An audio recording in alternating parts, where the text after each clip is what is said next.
So this is always behind me, right? The shelf. It's always there. And I just felt like I don't know, I felt like messing around today. So we're going to go through, we're going to check out what's on this shelf because it's usually out of focus. Except for all the times when I'm a terrible at the camera and I screw it all up and you can't see me, but you can see Kenny Powers in full focus. No, but seriously, we're going to go through this stuff, check it all out. I'll tell you a little bit of cool, fun facts about each one. Ah, the shelf. The easiest place to learn about oneself.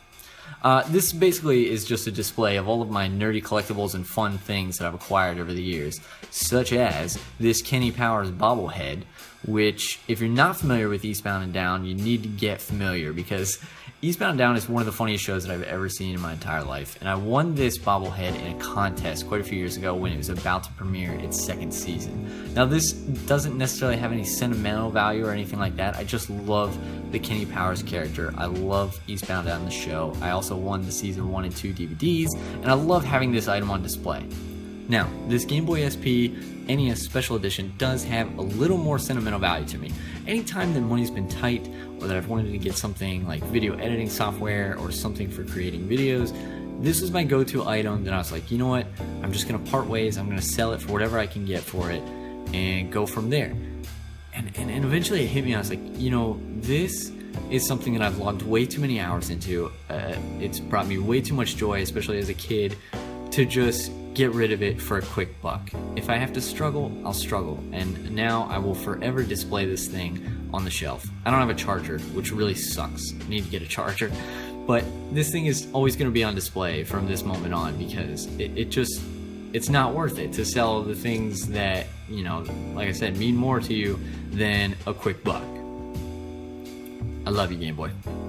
Now, the next thing is the comics, which is actually a really incredibly small collection. I wouldn't consider it a collection at all. I just have a few comics that I picked up because I really love, such as Haunt, which has not, like, it's not like a comic that did really well or anything like that. But I got super stoked when I saw this because I knew who Robert Kirkman was. I've always known who Todd McFarlane was. Spawn was one of my favorite characters as a kid. A couple other big names, but Haunt was something that I was like super stoked for, and it didn't really do well. I still enjoy it and would like to think that someday there's hope that Haunt will come back. But it really is a fantastic comic just to check out. You know, it's not anything that you're not going to get super invested in this, but I like to display this one. I think in most of my videos, it's the one that is on display.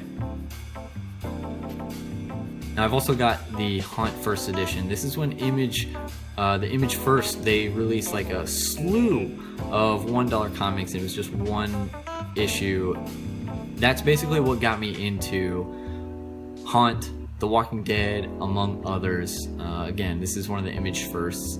This is the only Walking Dead comic that I own. I've been renting the books, the volumes from the library, but that's the only one that I have myself. This was actually released before the show came out, which I think is pretty impressive to see an ad for the show. That was, man, 7 years ago? I don't know. Way too long. It's incredible to think that far back in the past. Dante's Inferno, one of my favorite 360 games, not one of my favorite comics. I wasn't crazy about, I mean, it just has a really different art style. I'm sure it's a fantastic comic. I'm glad that I have it, but, you know. Spawn, like I said, Todd McFarlane, I've always been a huge fan of all his creations. This is another Image First, a $1 pickup, nothing special. I keep them in the plastic, but it's not like these are like collectibles by any means. Sly Cooper, now this, I believe I got with a pre-order, one of GameStop's classic pre-order extravaganzas.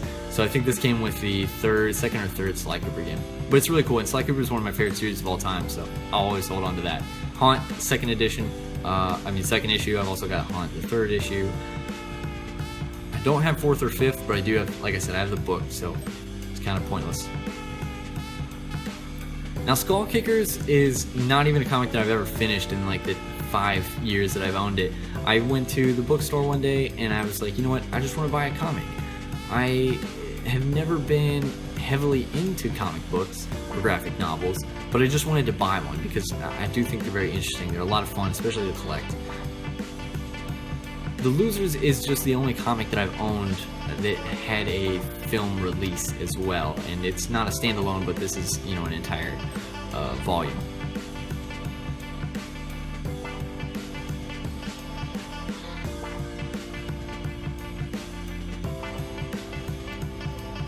The books, as if I know how to read. Catcher and the Rye. Now, this is just a classic. I think I got this in high school and I've just held on to it because it is an amazing book. J.D. Salinger. Love his character on BoJack Horseman. That has nothing to do with the book. Let's move on. John Steinbeck of Mice and Men. Now, that is a classic that everyone needs to read. Also came from high school. Still hanging on to it. Ray Bradbury, The Martian Chronicles. Now, this is only the first book. I'm actually pretty aggravated. I think my grandma stole the other two. But fantastic series. Ray Bradbury is known for some other series, but I thought that was a great one. Cormac McCarthy's Outer Dark. Now, this is a first edition, so I am very happy to own this one.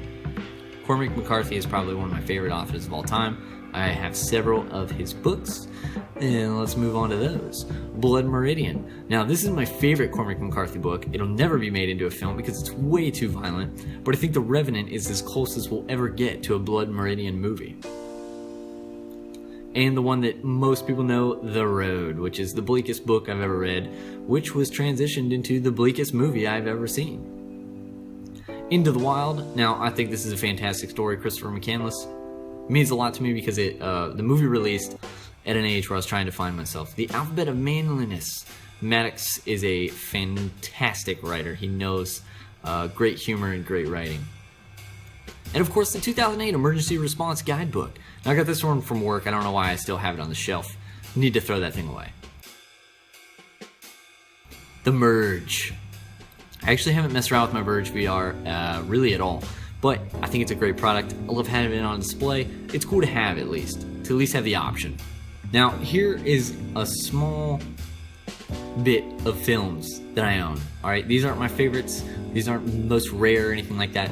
I live over 1,000 miles away from my parents. All of my actual DVD cases are at home. I have them all in this binder. I hate that. I absolutely hate that. I want to get all those cases, but it's too expensive to ship, and I just haven't made a trip up there where I've had space in the vehicle to bring them all down. Someday I'll have them. I'll have a massive case. It'll be awesome. And of course, my fantasy football trophy, which I'm very proud of.